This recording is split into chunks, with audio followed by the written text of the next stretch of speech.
I need no sympathy, because I'm easy come, easy go, little high, little low. Anyway the wind blows doesn't really matter to me, Mama just killed a man, put a gun against his head, pulled my trigger, now he's dead. Mama, life had just begun, but now I've gone and thrown it all away. Mama, ooh, didn't mean to make you cry. If I'm not back again this time tomorrow, carry on, as if nothing really matters. Too late, my time has come, sent shivers down my spine, body's aching all the time. Goodbye, everybody, I've got to go. Gotta leave you all behind and face the truth. Mama, ooh, anyway the wind blows, I don't wanna die. I sometimes wish I'd never been born at all. See rock shows near Tampa, get tickets as low as 6 to 1. You might also like So Long London, Taylor Swift. Daddy, I love him, Taylor Swift. Love up Taylor Swift, little high, little low. Anyway the wind blows, I feel lost with, I feel the woes. I see a little silhouette of a mask. Scaramouche, will you do the fandango? The lightning, very, very frightening me. Galileo, Figaro, Magnifico. But I'm just a poor boy, nobody loves me. He's just a poor boy from a poor family, sparing his life for this monstrosity. Easy come, easy go, will you let me go? And still I know we will not let you go. Let him go, and still I will not let you go. Let him go, and still I will not let you go. Let me go, let me go, let me go, let me go, let me go. Let you go, let me go. Mamma mia, mamma mia, mamma mia, let me go. She yells him up as the devil put aside for me, for me, for me. So you think you can stop me and spit in my eye? You think you can love me and live it and die? Oh baby, can't do this to me, baby. Just gotta get out, just gotta get right out of here. Ooh yeah, ooh yeah, ooh yeah, ooh yeah, ooh yeah. Nothing really matters, anyone can see if it really matters. Nothing really matters, nothing really matters to me. Anyway the wind goes.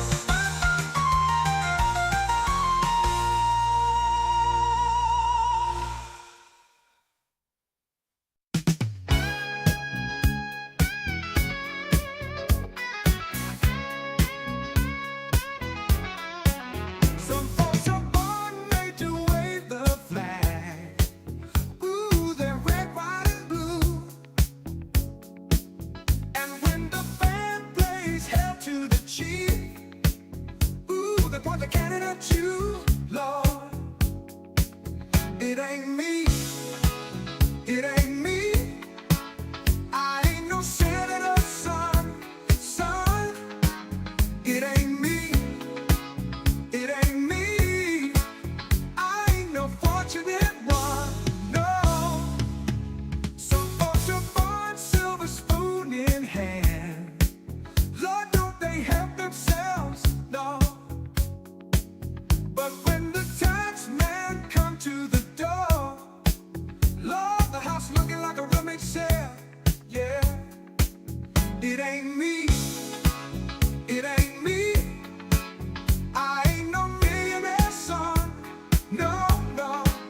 It ain't me, it ain't me. I ain't no fortunate one, no, no.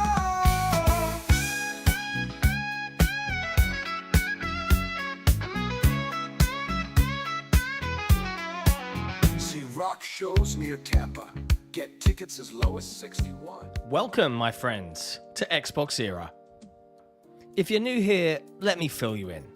XboxEra is a platform for the Xbox community with best-in-class forums, a kick-ass Discord server, and of course, XboxEra.com, your destination for the best news, reviews, and features, all focused on your favourite platform, Xbox. It's every Xbox fan's gateway to the best of XboxEra. Our incredible podcasts listened to in over 50 countries worldwide, our in-depth reviews, our own merch store for the coolest in gaming threads, and of course Day One, where you can track, rate and discuss your favourite games on Xbox Game Pass. We're a small, agile and independent publication, and importantly, we're completely funded by you. If you value having a publication truly focused on your preferred place to play, you can become one of the cool kids by supporting us directly via Patreon. Just head to patreon.com/XboxEra. You get cool swag and awesome perks, and we get to keep doing what we do. Become a part of the best Xbox community on the internet and help us grow even larger. Thank you for your support. XboxEra is only made possible by the support of an amazing community, and in particular our legendary and growing army of Patreon supporters. Our executive producers, Top, The Scarecrow 121, Peter B, Not Jack, Mohammed Sherez, Kevin S, Korkenstein, Jordan White, Jordan Andow, Frankie C, Terran H, and Britt. Our amazingly generous grand benefactors who take their support and dedication to XboxEra to another level. Krat56 and Assassin. And then there's our boss, our leader, our shining light in times of darkness, the one and only XboxEra CEO, Torn Raptor. You guys are all fucking awesome.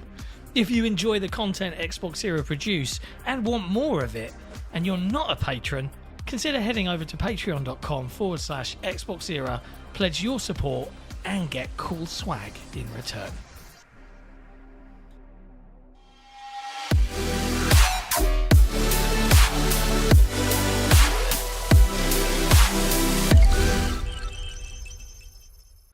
Hello friends, happy Halloween. I hate saying that because I hate Halloween, but welcome to another episode of XboxEra Headlines. The date is October 31st, 2024. I'm Sicker Mechanico, and today Jesse and I will be taking you through all of the latest in gaming news from across the industry.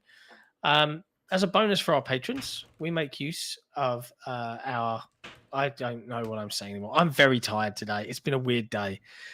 We make audio versions of these available for them to listen to in the Patreon app. It's all written down for you. You could, I know. My brain just immediately went everywhere. You can link the accounts to listen to it. Subscribe to us on Patreon, etc., etc., etc. Hi, Jesse. How are you? Good. Yeah. Pretty good overall. People are like, "Oh, this week must be so rough," and it's like, "There's been nothing compared to."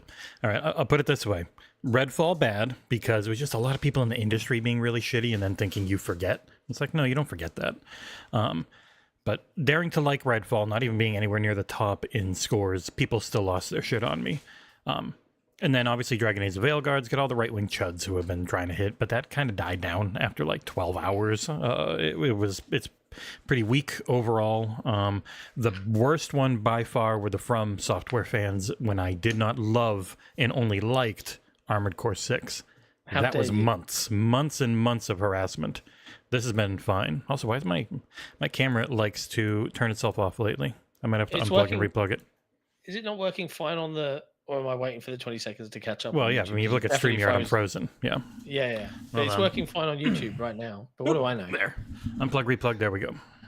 I don't know. It's been a little off. But yeah, no, other than that, good week. It decided to turn off again. No, that's good. Nope. It fixed itself. It's weird. Boop. But yeah. It'll fix itself. No, it's been something with this. I had to change cables because the cable that came with it was being finicky, and now it just keeps being finicky and like stuttering and stuff. So I might have too much plugged in.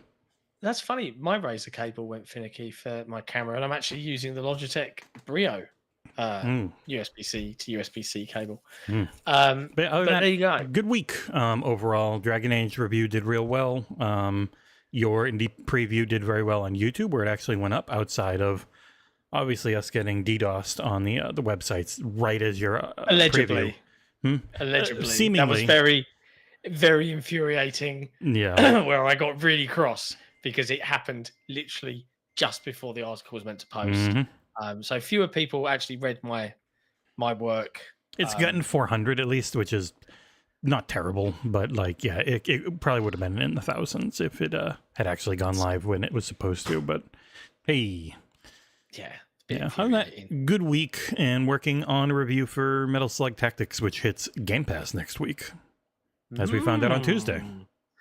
Yeah, funnily enough, the team actually sent me another code for that. Oh, good.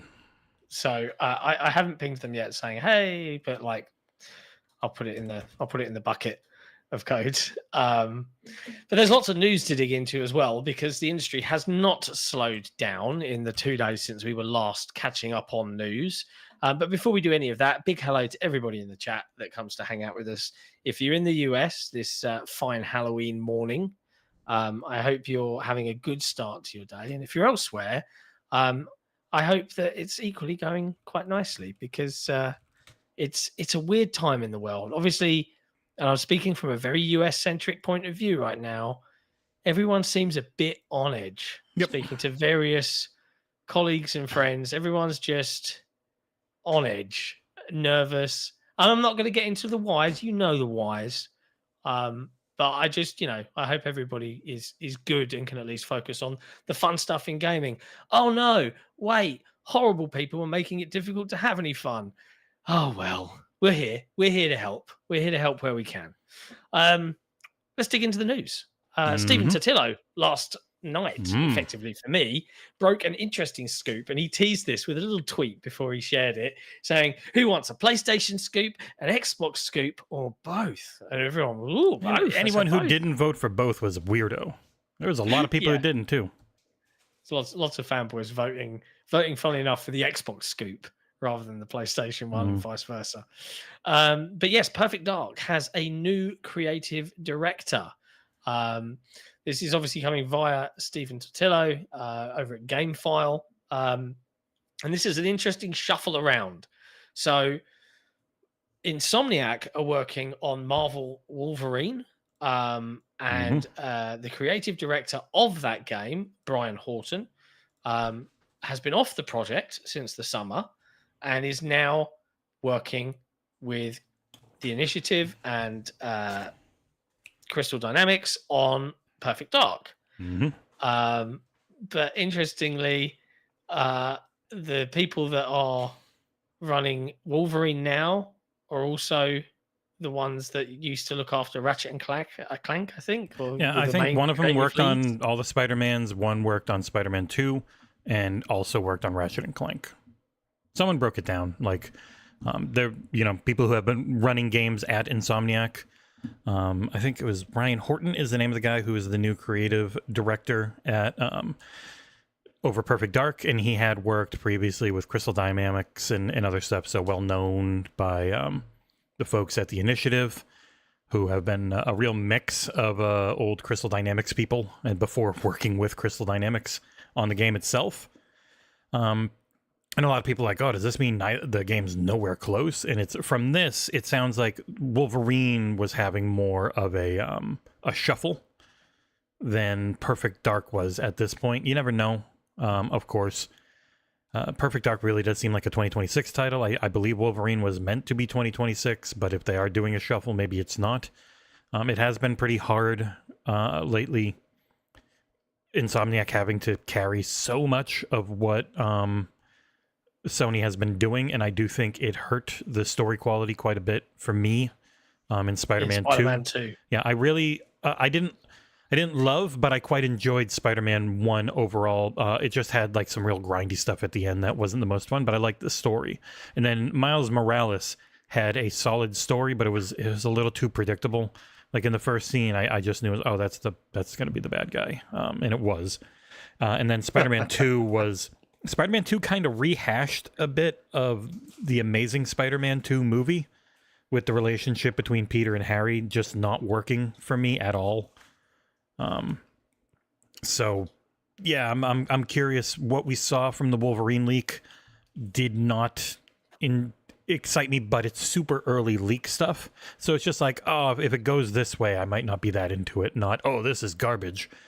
Trying to not be too judgmental. It's just it's tough. You never know everything that's happened. So I feel like, and this is pure armchair game dev, not allowed theorizing here, but one of the very noticeable things to me with PlayStation this generation has been the iterative nature of the majority of their new games, their exclusives, and that's not to count the exclusives that have been bought from a third party or just are remakes and remasters of previous exclusives, right? So I'm talking, and I think outside of like Returnal, they've all felt iterative in the way they've been presented, i.e., well, we had this engine that worked really great on PlayStation 4, now we're on PlayStation 5, so let's dial up everything to 11, but fundamentally the things we're making are evolutions, iterative improvements on stuff that we've made before. And most of them Wolverine, were still when on we PS4. saw that footage, and Wolverine, when we saw that footage, was kind of like, is this going to be just based on that same engine? Is it going to have similar gameplay mechanics with some tweaks, just accounting for Wolverine's powers versus Spider-Man? And then you're like, could they rush that out quickly? But what's the morale cost to Insomniac for that? Like, they've suffered this massive leak. We saw the plans to split Spider-Man 3 or 2 into 3 parts. Which way round was it? I can't remember now. And try and eke out a little bit more cash for each one. Oh yeah, for Spider-Man 3 would be 2 parts. And gaming is really struggling as an industry. But you got to throw up air quotes struggling, because it's not struggling financially to make more. Only for creative ideas. It's really hard to break it down. Like, gaming is making more money than ever, but it's not enough, it seems, for investors and stuff like that to, numbers go up. And so we're seeing this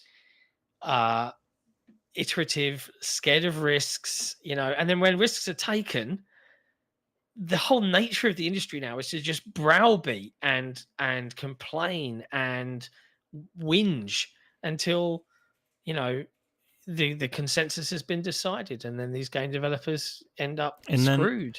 We'll have 2 stories from now when you don't take risks and it doesn't work out. The exact same thing happens. You're not supported, and for like, even I don't think it's in there, but like even Ubisoft has like fired 2,000 people in the last couple of years or year or so.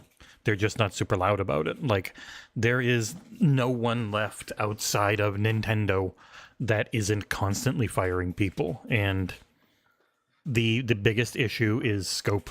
And Jason Schreier had to talk about it. It's like industry veterans are looking to start new studios and keep them small. They don't want them to be enormous. Like, that was one of the initiative things. They're like, we don't want to be utterly enormous. They just messed up, supposedly, by having a bunch of game directors instead of like one lead voice. They tried to have a bunch, and it became supposedly a too many cooks in the kitchen thing. So it just led to some delays. But so much of the industry struggles right now are scope. No bigger source of that than Ubisoft, where how they never cancel anything for the most part. So it just, like, they're going to put out that Prince of Persia remake in 2026 now. It has zero chance of making its money back after how much they're going to have spent putting it out. It's going to be cool for fans, but for the people making it, Sands of Time, love that game. And the original remake just wasn't going to be up to snuff, and so they're trying really hard to make it good. But that does mean that then it's probably cost way more than it was supposed to initially, and it's probably not going to make that back again. So that is just one of the constant issues with games. And it's tough because, like, I've always talked to Nick, and he's like, the money people are always trying to make everything cheaper. And it's like, well, yeah, because if you have a miss, it can just ruin every success you had for a year. Like, the miss of Concord can completely destroy Sony's financials for an entire year. Yeah, but we'll get into Concord in a bit. But like, I saw Jay, I think it was Schreier and it might have been off the back of that conversation around senior, veteran game devs shrinking studios, restarting smaller teams, more concise development with less scope creep and all that jazz. And it was talking about I think someone may have commented like, "Oh yeah, when a game publisher is going to wake up and realize that the chase for live service is doomed to failure." And I've made this point before, but from a game development perspective, if your average AAA blockbuster is going to cost 150 million to develop, right? That's an average, right? It might be more, and that same amount can be spent to chase the live service. Both are huge risks, right? Both are huge risks for these companies, which is why you'll see sequels rather than new IP most of the time now. But when a live service succeeds, it's worth it because the write-off for a failed single-player IP that's new versus the write-off for a live service that didn't catch on and fails, it's the same. It's the same amount of development, really.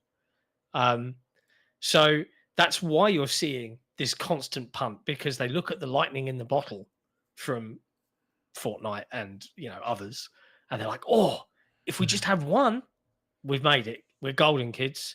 And that's what they're chasing. And it's gross and it sucks. But it's also, it is what it is. It's because people will spend all that freaking money. They will. Like Rainbow Six Siege has made more money than anything else in Ubisoft's history. Just that one game has made more money than any franchise, I think, outside of Assassin's Creed. It's the only one that's made a little more. But as a singular game, because they sell cosmetics and people buy them nonstop, like people like Nick are the reason it happens. And I know it's the last story of today's showrunner, but I'm just going to bring it up because it's I don't think we need to dive into it. Like, speaking of Ubisoft and chasing live service, they've quietly launched a full-blown NFT game. Do you remember NFTs? It was the last bubble that burst just before AI came in. And there are microtransactions in this NFT game that apparently can cost upwards of $46,000 to own a virtual thing in a blockchain. And you're right, Ubisoft don't give up on projects. They've been working away at this, and maybe there are some morons that will download this game and spend 46 grand on it. And maybe that will make it dumbest name. It is called Champions Tactics, friggin' Grimoire Chronicles. It's just it reads like a fake video game.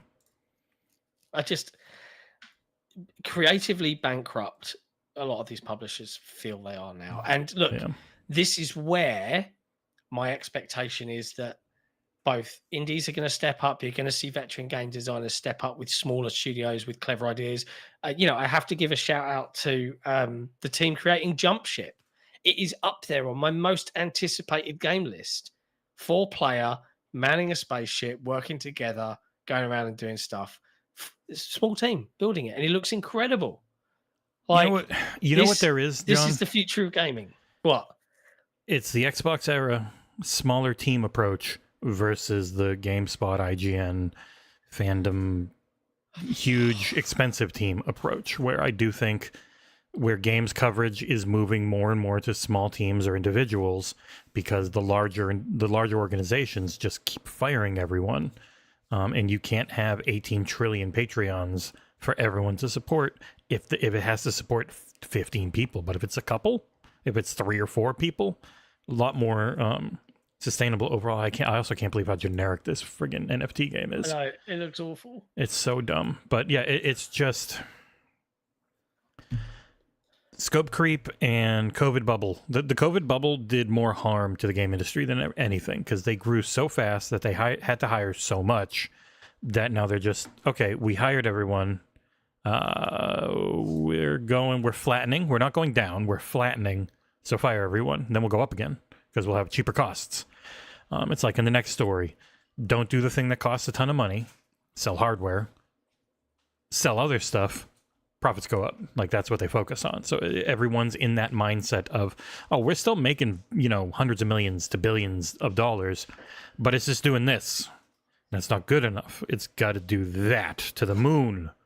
And that's all they care about. It's not that the game industry is in trouble. It's that growth in the game industry stagnated and isn't looking like it's going to change immediately. And so they just go, okay, turn on the fire hose of firing people. Yeah, and it's frustrating because it's not just financial growth that they are chasing, even though it seems to be making more than enough money, but it is creative growth that is stunted only in the AAA sphere. Like down in the indie level, the AA's, those tiny studios with creative ideas, I'm eating. Like, there's better games than ever in that sphere. But like, it's just so depressing out there. Microsoft just drops their financial quarterly report for the year. You know, while we're on this subject, and look, the headline from a lot of sites is going to be Microsoft hardware's down again. But like, if you actually read between the lines, like, that's not new. That's not a surprise at this point, it's funny, ladies and gentlemen. It was down less than they predicted. So their guidance, they give a guidance every time. Their guidance, they were actually down less than they had predicted. Right, but that's my point. It's not new. It's not new news. But the reality is, they had, what was it? Satya Nadella said that Game Pass set a new Q1 record for total revenue. When I say Q1, I'm talking Microsoft's financial year Q1. Okay, so just to make sure that that's clear and set, for total revenue and average revenue per subscriber, and new records for monthly active users in the quarter as more players than ever play our games across devices and on the Xbox platform. Oh no, their hardware sales are down.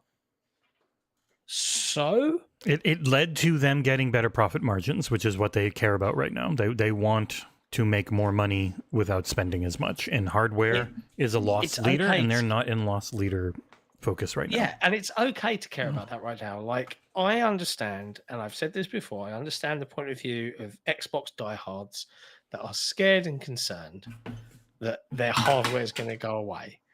But, you know, from conversations I've had, I can tell you that they have hardware plans, and you probably shouldn't be too terrified. You should definitely wear these because they looked hilarious in the selfie I saw. I mean, it looks really great on you.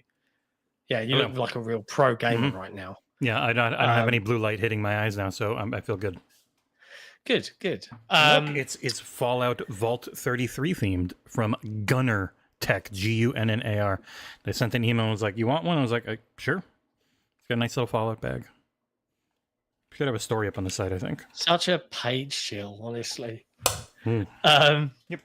But yeah, so nutshell, the financials are actually pretty good. They were above on pretty much everything that they gave guidance on, so they're happy. And this is the big quarter, obviously, with having Call of Duty, and the holiday. The holiday is always the biggest. Everything that they're releasing, Flight Sim. I think their guidance is still Indiana down Jones for hardware, but it's super high for They expect to make a lot of money. As a friggin' corporation, they kept what, 24 billion?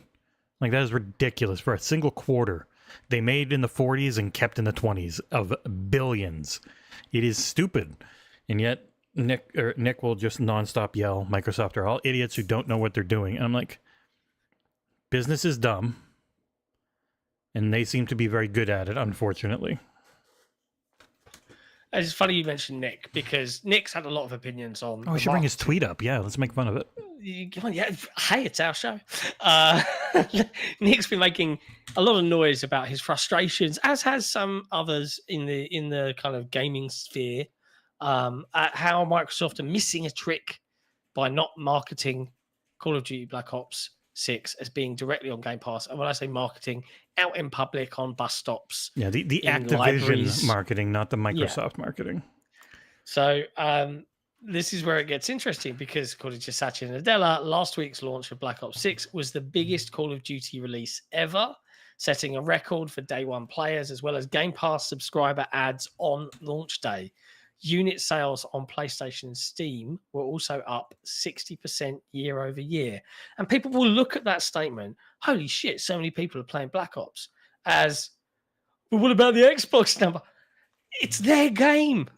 The numbers are great. The numbers, Mason. The numbers, Mason. But like, as I said to Nick, and I wasn't on the main podcast the other week, but like when we were talking about the Mountain Dew and Doritos chips and stuff, Like them launching that whilst Black Ops is out with codes for Game Pass, but not specifically mentioning Call of Duty Black Ops 6 is still going to lead to people going, holy shit, Black Ops is on this, and then saving a bunch of money. And the focus, it's only new. They want new because the people that are here are spending a bunch of money and they're happy with that. People are here spending money.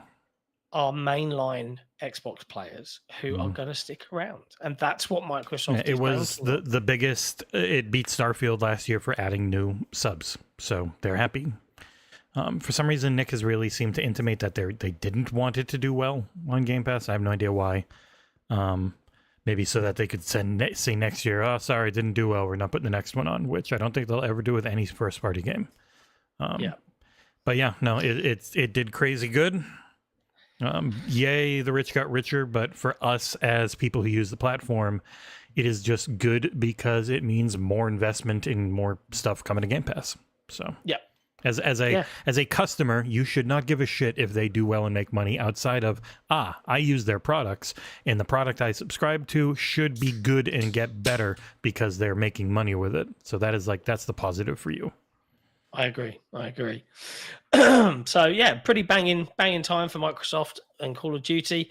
Next up, AI. I listened to a little bit of the investor call. No one asks about anything gaming. They just all asked AI, and it sounded so fucking dumb. I'm like, oh my god, you're all super rich and you know so much, and it's just these buzzwords that catch people. So little?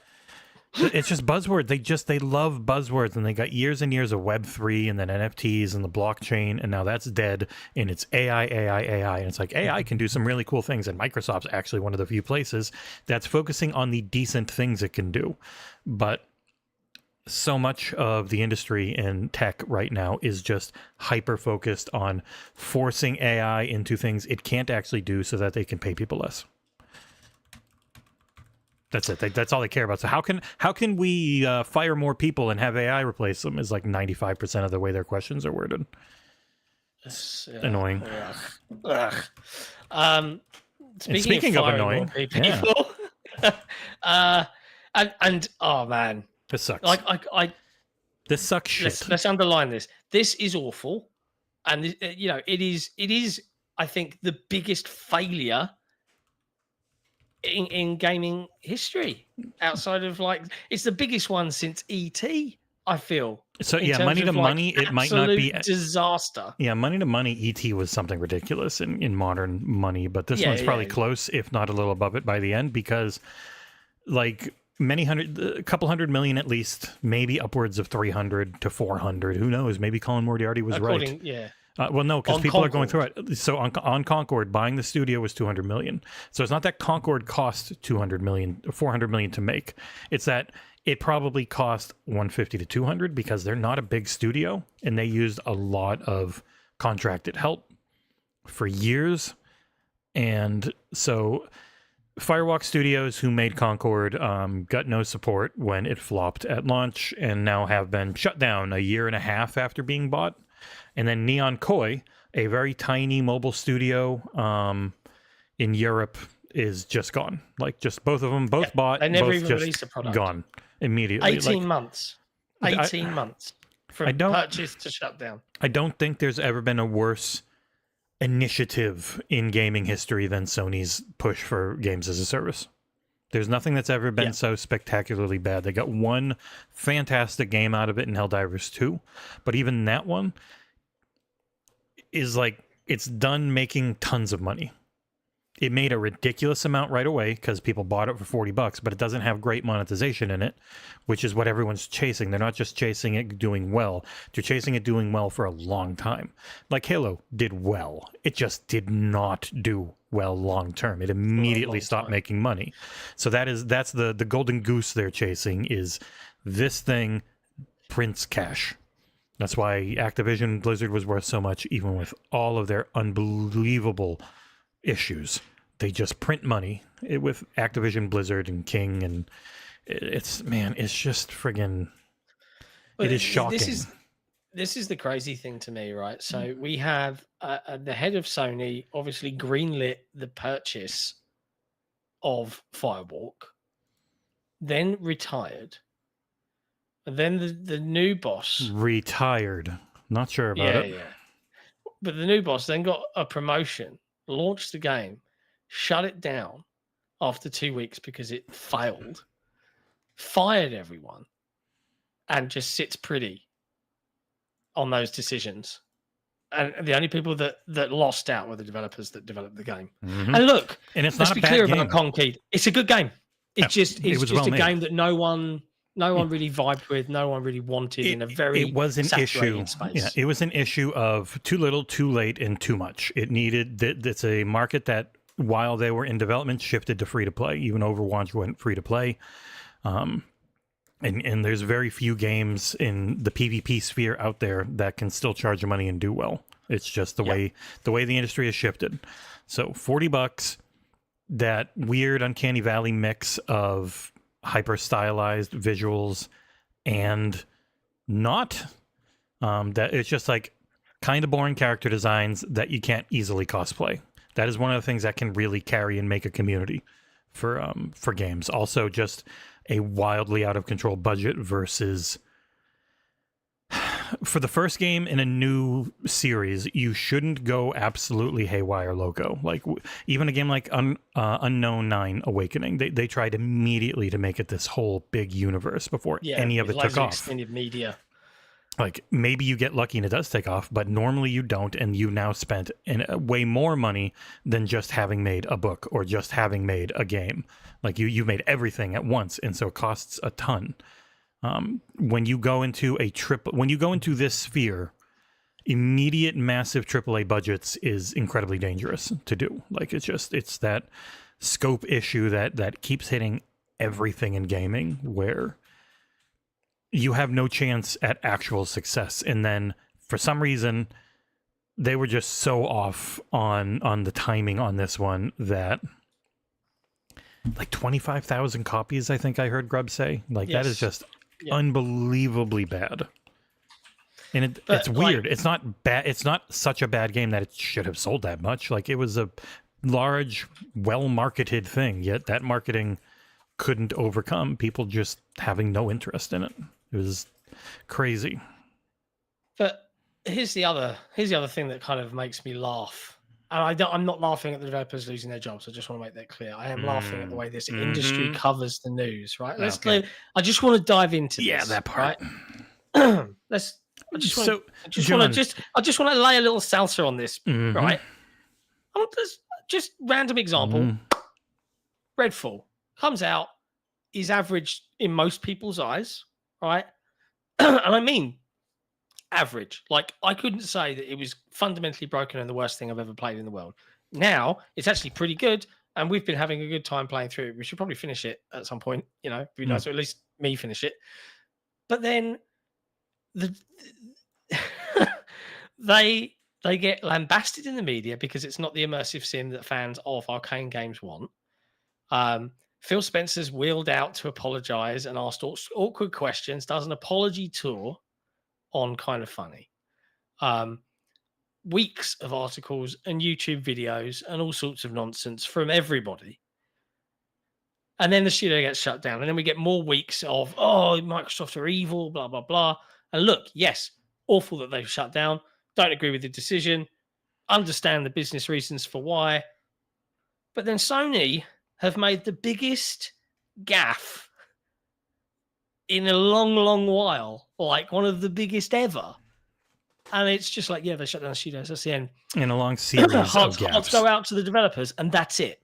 And if you actually look at Sony's broader place in the market, they're market leaders, so we don't really talk about the enormous trouble that they're having, like the realistic trouble that they are actually having in getting stuff out in their pipeline, in success in the live service space. And it's like they've just released Horizon Forbidden West, Zero Dawn, whichever one, Horizon Zero Dawn remastered times 2, right? It's here again. It's a prettier version of the original game, and there's lots of cool new technical improvements. Great. I do not expect that to sell well at all. Like it virtually, I doubt it will cover the cost of development. Like, genuinely doubt it. If they because can in get 2 weeks they're releasing a Lego version of the same freaking story. Do you think? What are they doing? Do you and think no one's talking about it? Anyone Anyway, at rant Gorilla? over. Do you think anyone at Gorilla is going to be asked, "Do you feel safe at your job?" Like the guy from Ninja Theory was? Yeah. Can you imagine? Of course they won't. Because like, I don't want Xbox to not be hit. They should be properly covered. I just wish that level of care, scrutiny, and that level of scrutiny outside of the asking a friggin' employee, are you afraid your boss is firing you? It's just shitty. I'm like, oh, I had to ask it. It's like, no, you didn't. What's he gonna? You're not gonna get when you don't have to ask something when you know you're not getting an answer out of it, and someone's there to promote their game, and you're asking them about another division in their company that they have nothing to do with. It's like there's no reason for that. But yeah, it's just like Sony has had a terrible generation where they've spent as much as they can to try and maintain what they had last gen. They're not growing. Their costs are skyrocketing. Their profit margin is absolutely terrible, and no one ever talks about it. And then whenever something goes really bad for them, you'll get a day or two of this industry sucks. Yeah, in a way that you don't with other people. You get actual scrutiny on who sucks in the industry when others do it. Embracer is closing people. Fuck Embracer. Xbox is closing people. Fuck Xbox. PlayStation closes people. God, this industry. Can't stand it. Yeah. It's like, the industry sucks. In this case, it's like even Jeff Keighley's tweet was, Firewalk Studios, creators of Concord, are being shut down versus when Xbox did it, and Xbox is now shutting down. Like, it's just the way things are worded all the time are just so. It's like, obvious the way you're trying to push what narrative you're going for. I don't think that half the time these human fallible beings, right, and we're all human, we're all fallible, realize, like, oh, the Xbox tax is just a myth. And I'm like, from a consumer who's been following the industry for 20 years to transforming it into what we do now and watching these various authors and critics and sites and the way things are framed and the way SEO is churned out and the way that things are financed for clicks, the whole industry, top to bottom, is broken, utterly broken. As evidence, we had, and it's on the showrunner, and I think there's a natural course of conversation is causing me to shift things around a bit, so apologies. No, okay. But we've saw, I think, 11% of the workforce for GameSpot and Fandom seem to have been let go. Why? Well, guess what? Because they're just churning out SEO, AI-driven articles nowadays, and they don't need these people. And the problem is that it's not making any money. It's not making any money. Running an internet website makes us fuck all, right? Like, we want it to make more, but we have a very fortunate position. We have you guys.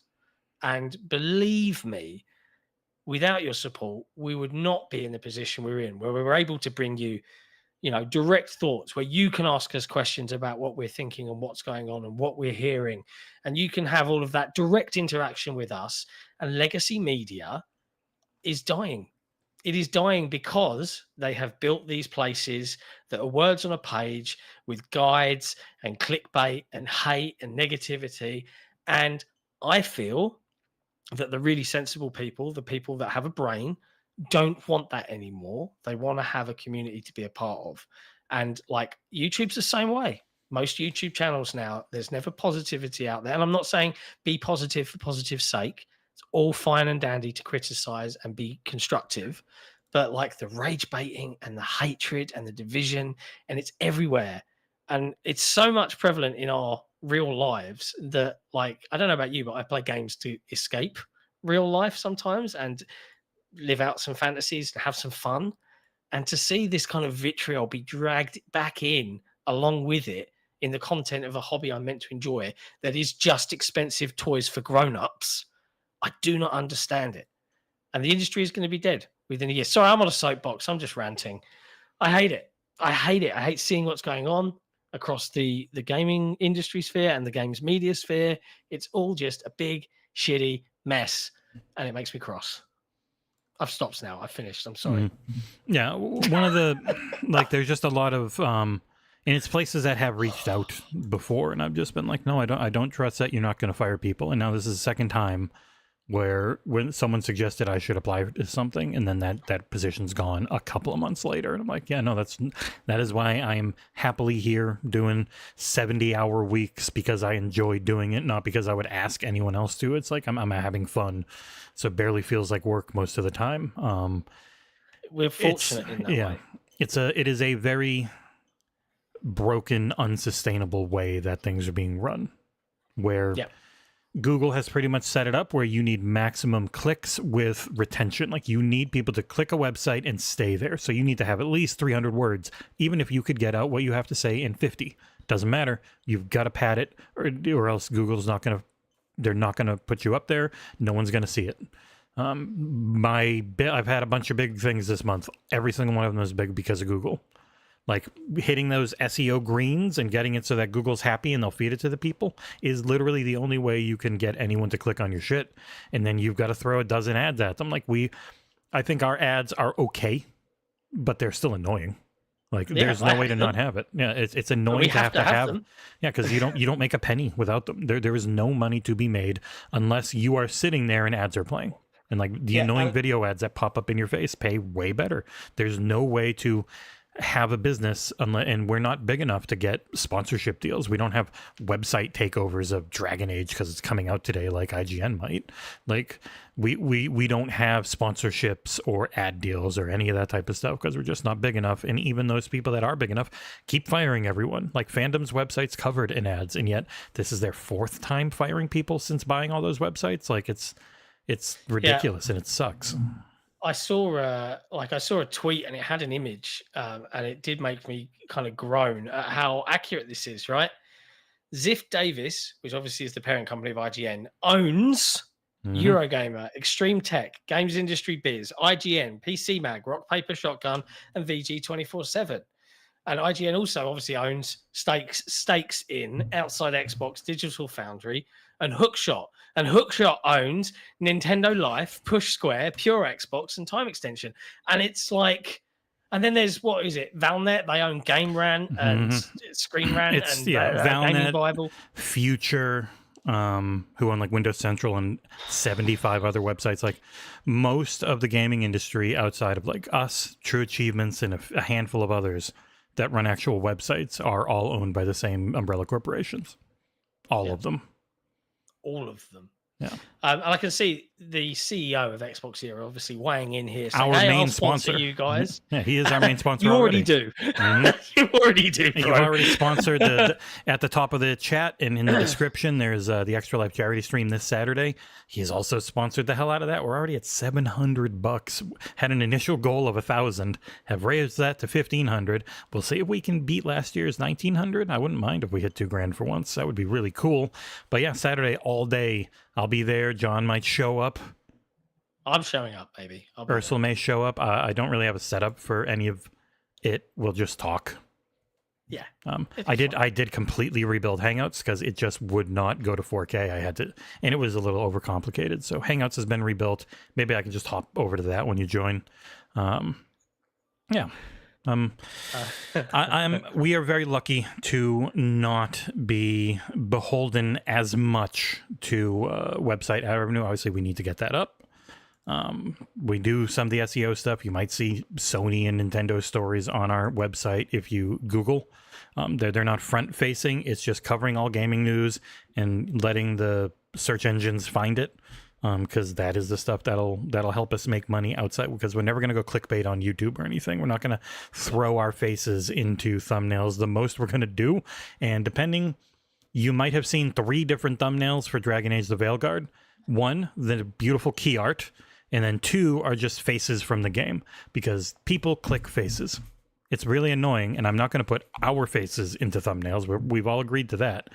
But character faces. I mean, for now. Right, like there is the. I mean, these shows could have our faces.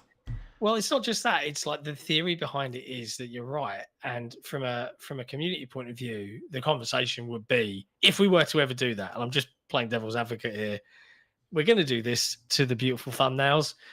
but the content's the same. We're just changing the wrapping paper. Mm. Do you know what I mean? Like that was it's not going to be any different. Yeah, that was the Linus Tech Tips thing. They were like, our content isn't going clickbaity. We just are going in on the clickbait thumbnails because we instantly got like double the views because it just works.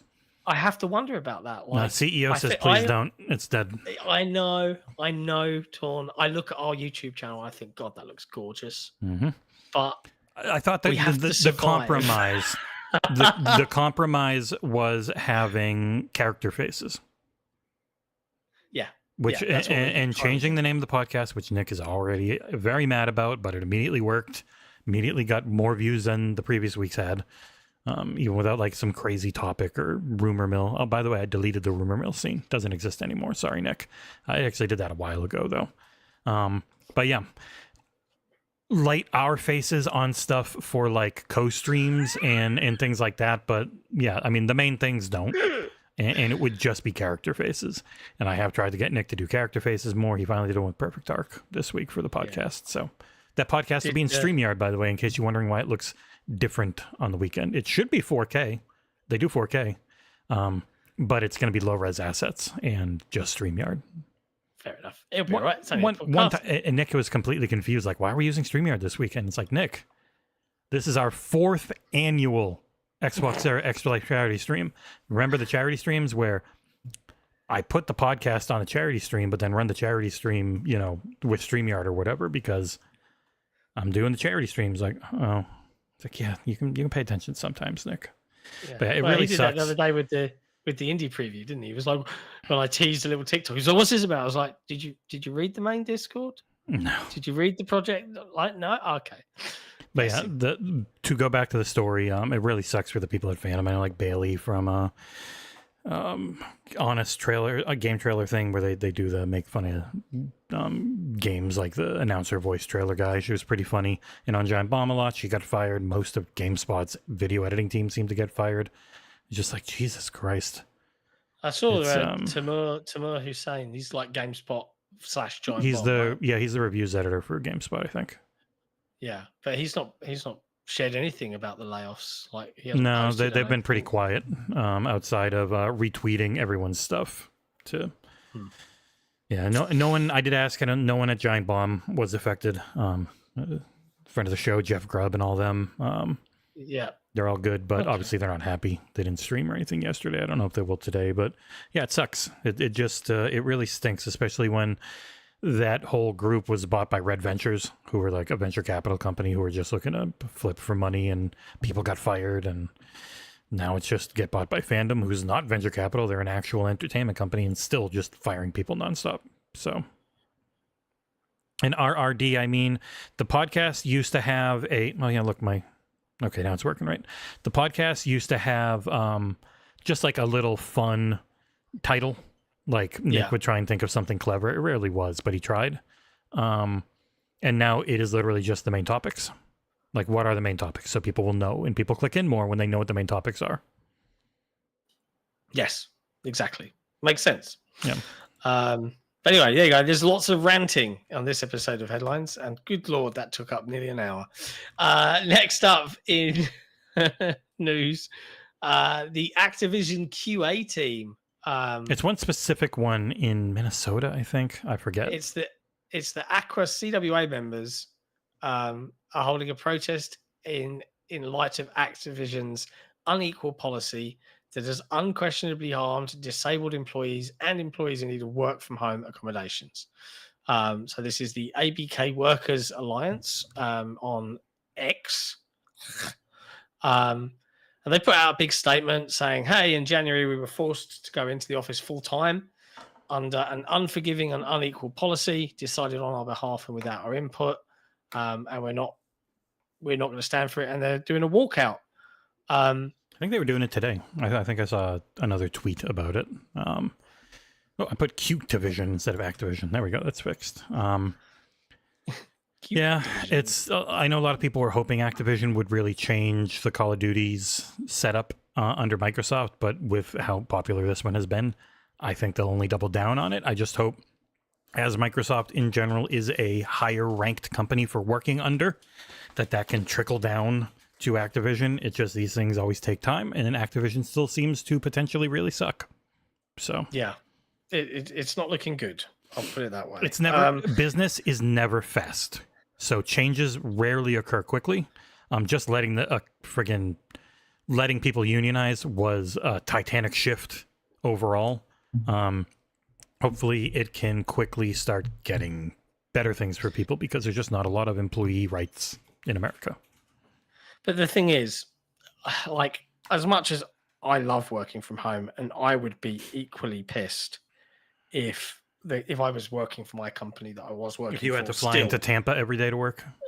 Well, they were based in Jacksonville, funnily enough. But if I had to go into commute to London every day, the COVID thing, although we never got pay rises and stuff because the economy's tanked, it was a $4,000 pay rise because the commute was wiped out of my budget every month. So it was like, oh my God, that makes such a material difference to my life, right? That is like £300 better off a month. And a lot of these companies hired people that don't live near where they work. Exactly. Yeah, that has definitely been a thing. So yeah, it is. I mean, best of luck to them, but I also understand the business reasons, particularly when it's with games. There's a lot of infrastructure if you're having to download, and security concerns as well. Download a massive build to then test the build. It can make logical sense, but is it worth all of the losing all the people?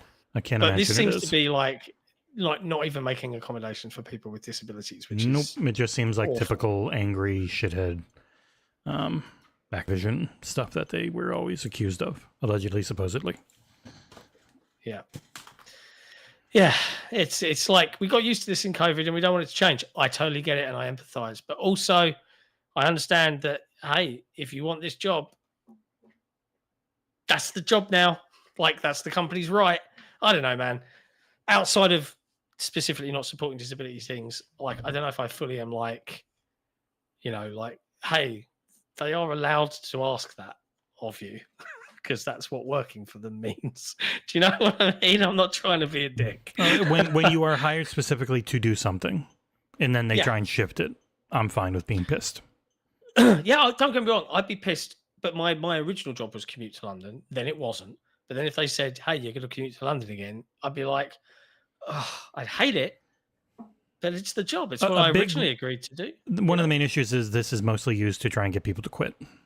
Like, you don't actually need them to come in. You're just trying to force them. It's the sending people into a room in Japan to do nothing for 8 hours a day. And if they look at their phone, that is cause to fire them. Like, that's what this is for a lot of, in many cases. That is mad. It is always, people are like, oh, they should make it illegal to fire people, like in Japan. I'm like, it's not better. It's like, sure, you can keep getting paid, but you have to just sit in a room and stare at a wall. And if you look at your phone or do anything, they fire you. When they want to get rid of you, because that is just cause. Like, it's friggin', it's not better. It is very silly. And next up in news, the PS5 Pro is on its way. We've seen influencers. Everyone doing free marketing. Hold of theirs and doing some free marketing for Sony. Hey, we all do it. It's the gig. Look at these on right now. Look at you, yeah. They're nice. Always reminds me of that Wayne's World skit. Like, take a break. Like, I love that skit as well. But yeah, like, the PS5 Pros are out, but someone's taken one apart and found that the previously sold side plates that you could customize your PlayStation 5 with are not compatible. They're the exact same size. Pro. They're the exact same size as the PS5 Slims. Where the slots are. Mm-hmm. I mean, again, this won't get much coverage, but like, I don't think it would have been hard to make the points of contact the same. John, this is now the third different set of side plates you'll have to buy. You had the original PS5 side plates, which were the full thing. Then you had the Slim, which was one full and like one side's got the...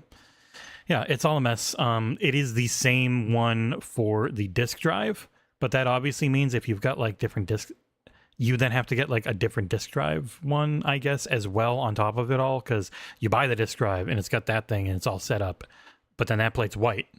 And so now you got to get that one, you got to get them all, you got to get all different ones again.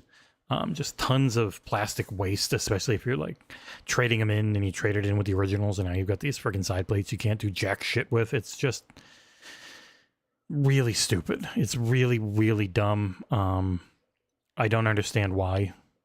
If you knew you were making this console, couldn't you just forward think of, okay, we can get these clip holders here, here, here, here, and here on both systems, instead of having to do this new thing for the third time, where they are literally the exact same size, but they just will not fit unless you are 3D printing your own little clips and then trying to snap them in or some shit, which they're going to break off eventually. Like, it's so dumb. And yeah, no one will care. But if it was other companies, it would be the end of the world. It's just so fucking stupid. Yep. Makes me sad that people just don't seem to actually care about the things they pretend to care about. Wow, that's pretty accurate. We have to make a retraction. Yep. Now. Well, everyone last does. Week. Insider Gaming has to make a retraction. Yeah, indeed. Last week, or not last week, this Tuesday, just gone, we talked about a story on Insider Gaming about Nintendo firing a bunch of people at I think a third party or a partner subsidiary called Mario Club Limited in Japan. And it's not true. No one was fired. That is one of those examples. The rumors somewhere are reputable. They denied the rumor. They did not say nothing was happening. So we have to be clear. Nintendo has denied the rumors of 150 people being fired for these reasons. Is anyone being fired? No idea. Maybe not.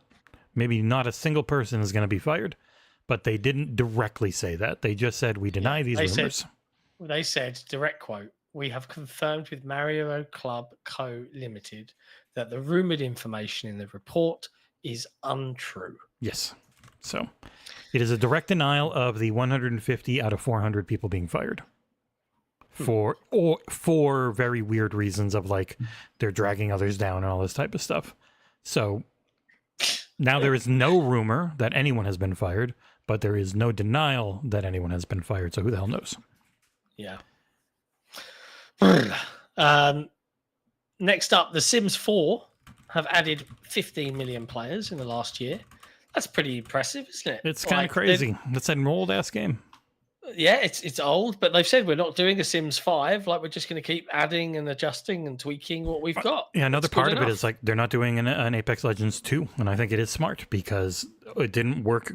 It didn't do anything for Overwatch 2. It did make it bigger in the long run with my hiccup. Yeah, The Sims 4 is an old-ass game with 8 trillion DLCs. You're never going to get a new one out that's going to have all that content right off the bat, and people aren't going to go to it. It's the Payday 2 to Payday 3 issue. Payday 3 might be better in a lot of ways, but it's missing the decade or whatever it is of content that Payday 2 had, and people just went back to Payday 2 because of that. They're like, okay, I've played everything in Payday 3.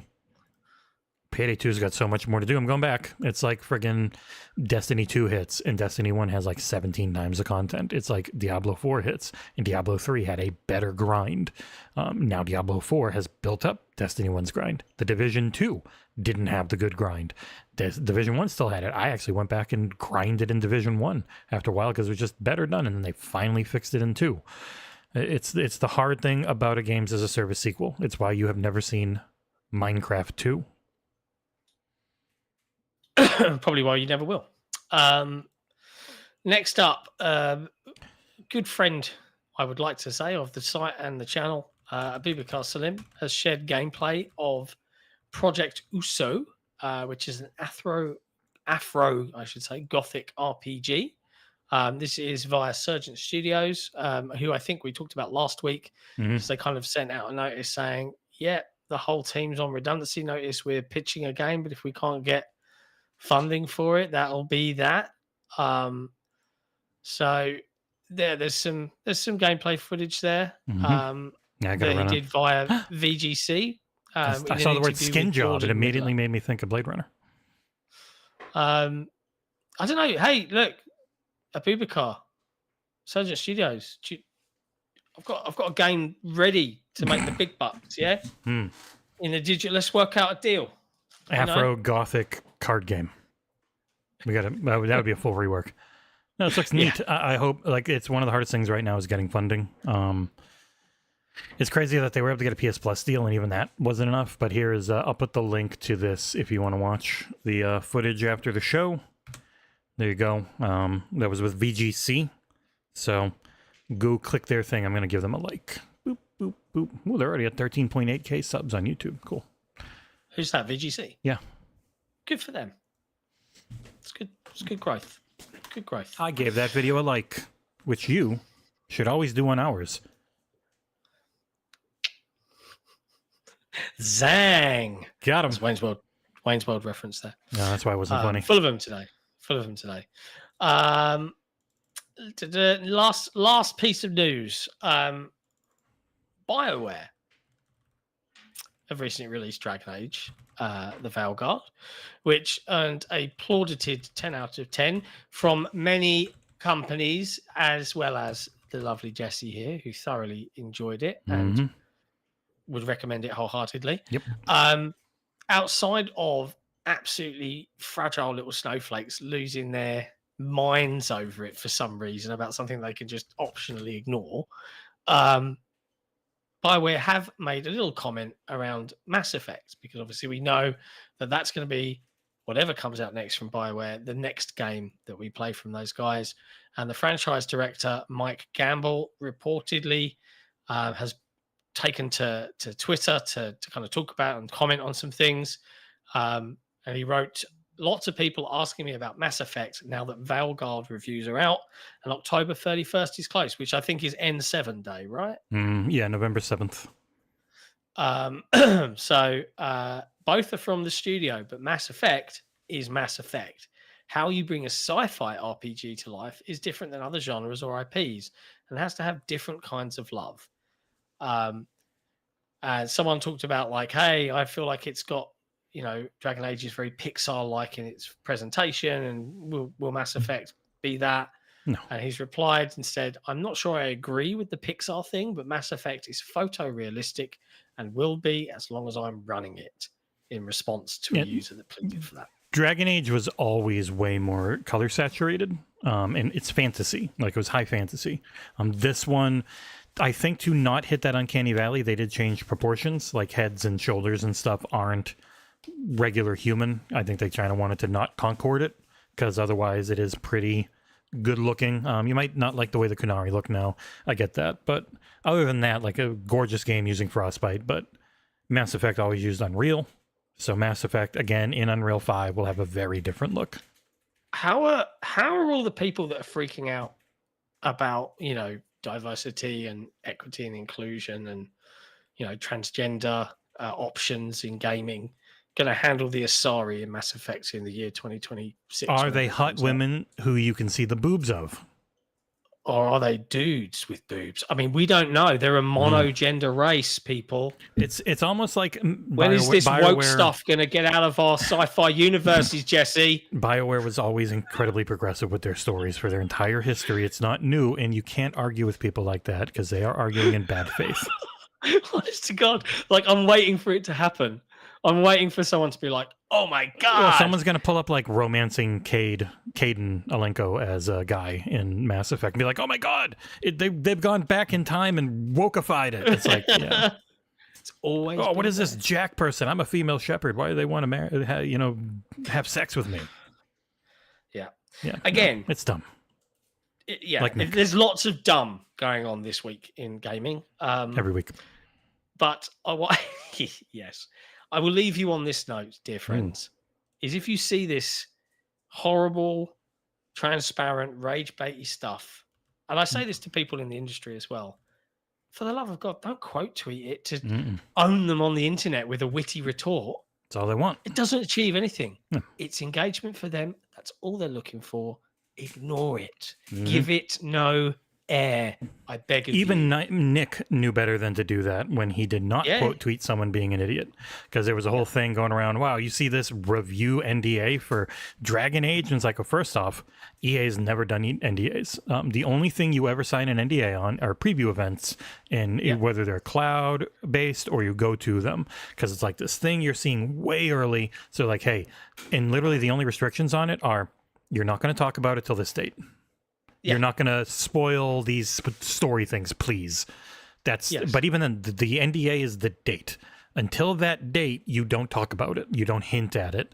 Embargoes, which is what everyone actually agrees to for every review except for a couple I did for WWE games. I don't know why on those. Didn't have it this year. Embargoes are, hey, here's a date, and here's a set of things we'd ask you to not spoil for people. Story stuff. There's no editorial at all. There never would be, because no one would ever agree to it. You just agree, I will not talk about this or put out any footage until this date. In exchange for this code, agree not to release anything of your thoughts on the game until And you know what date. it is? It is a handshake agreement. Yeah, there is you nothing don't legal. sign anything. No, it's just like, if I screw you over, you're never going to work with me again, and tell other people I'll screw you over. So it's not worth ever. Like when you mess up and you put AM instead of PM, like happens to some sites, they are mortified and very sad and scared of having hurt their relationship just because they feel like a jerk for having messed something up. It is not you can't talk about the woke. You can't be mean about our games. That only has ever actually happened with there was wasn't there an NFT type? No, the Marvel Rivals one like for content creators, and those types of things do happen occasionally. They're almost always just at content creators from weird pubs, not any of the big ones that you guys all know. That never friggin' happens. It's just not a thing. And also, I always view content creators. It's more like this isn't so much a review. This is you're kind of agreeing to promote. So please don't.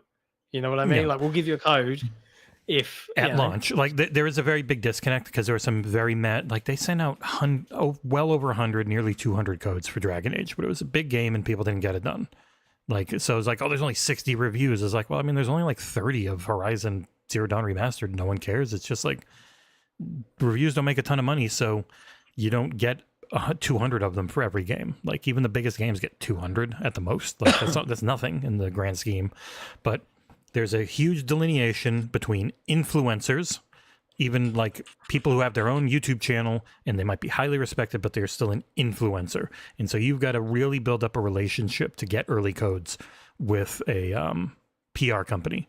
But if you're press, like we are considered press, even though we know we're not professional journalists, but we've done the work, these companies respect us as the press side of things, where by default, you are in the you'll get it before launch, anywhere from 3 to 21 days. It's normally 7 to 10.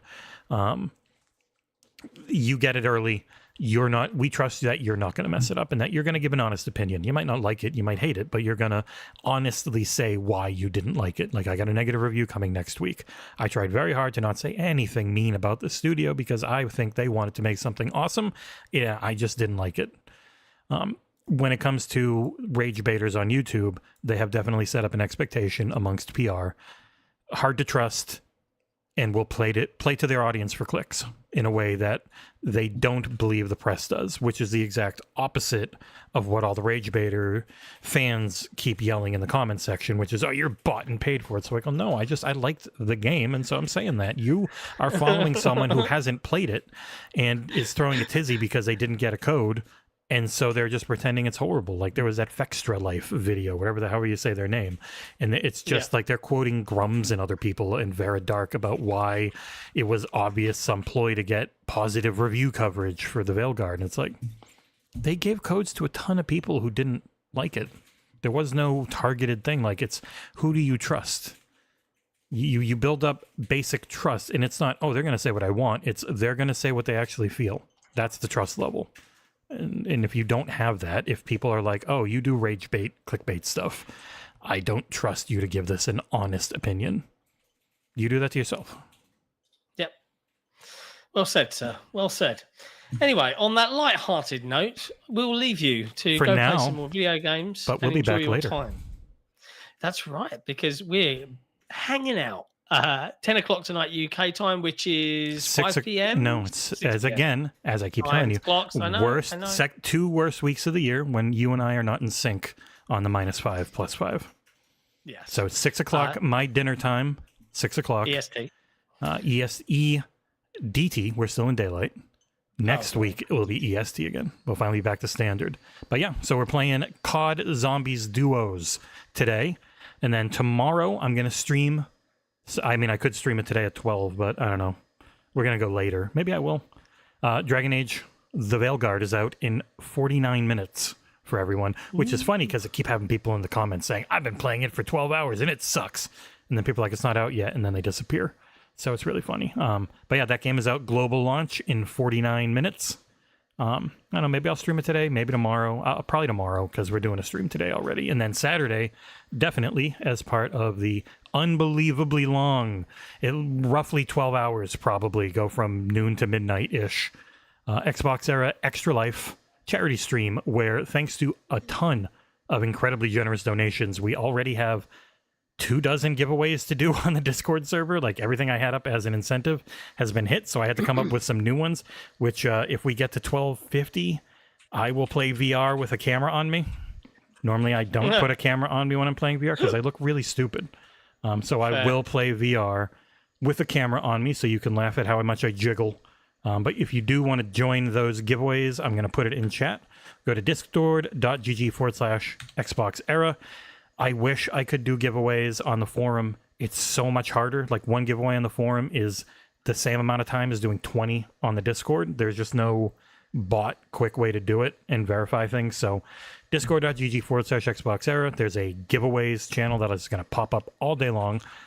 I finally got smart and I don't let people talk in it anymore because half the time I'd put a giveaway up and then 7,000 people would be like, oh my God, thanks. And then no one would see where the actual giveaway was. So it'll be right there on the Discord all day long. Tons of stuff to give away. There's already incentives available as well. You can go to tinyurl.com/XELife24. Bring you right to the page. It's pinned in here. And yeah, we'll see you later today, tomorrow, and Saturday because we put out way too much content. That's right. And next week, I might have two things coming for you guys. Two new things. I've got 2 reviews. Slitterhead releases next week, and Metal Slug Tactics releases into Game Pass next week, and then you've got stuff, and there's a Game Pass drop, and I don't know how we're going to have enough notifications for all of it, because everything keeps coming out on freaking Tuesdays. I know. I wish the games industry would get it together. Find a new day in the calendar. But yes. I bet you Sin probably meant to say Jiggle Jamboree, but I like the Giggle Jamboree. So I'm going to jiggle and laugh. It'll be fun. Much love to you all. Be good to each other. Be good to yourselves. And we'll have a happy Halloween if you enjoy that sort of thing. We'll be back on Saturday. Your missus does. No, she was doing it for work. I don't think. She looked happy. She just killed someone. It was all over. Kind of like a zombie. It was, yeah. It was fun. Ciao for now. Ciao for now. Bye-bye. Ciao. Ciao for now.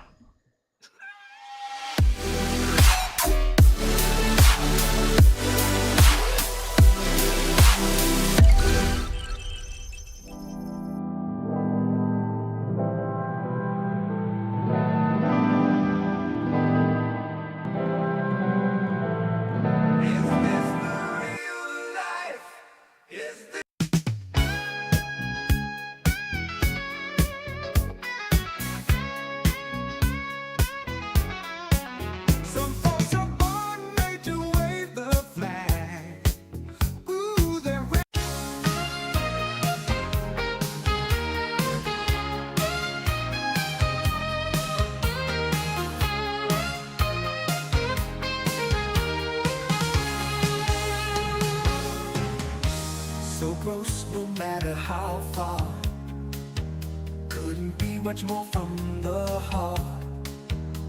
Forever trusting who we are, and nothing else matters. Never opened myself this way. Life is ours, we live it our way. All these words I don't just say, and nothing else matters. Trust I seek and I find in you. Every day for us something new. Open mind for a different view, and nothing else matters. Never cared for what they do, never cared for what they know. But I know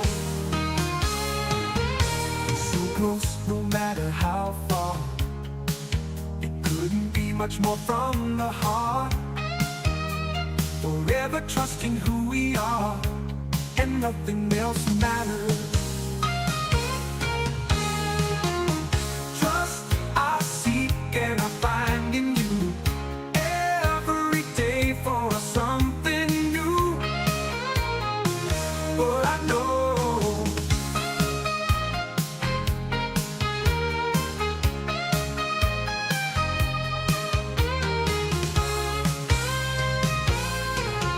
trust I seek and I find in you. Every day for something new. Open mind for a different view, and nothing else matters. Never care for what they do, never care for what they know. But I know, so never open myself this way. Life is ours, we live it our way. All these words I don't just say, and nothing else matters. Trust I seek and I find in you. Every day for us something new. Open mind for a different view, and nothing else matters. Never care for what they say, never care for games they play, never care for what they do, never care for what they know. And I know, yeah, yeah, so close no matter how far. Couldn't be much more from the heart. Forever trusting who we are, though nothing else matters.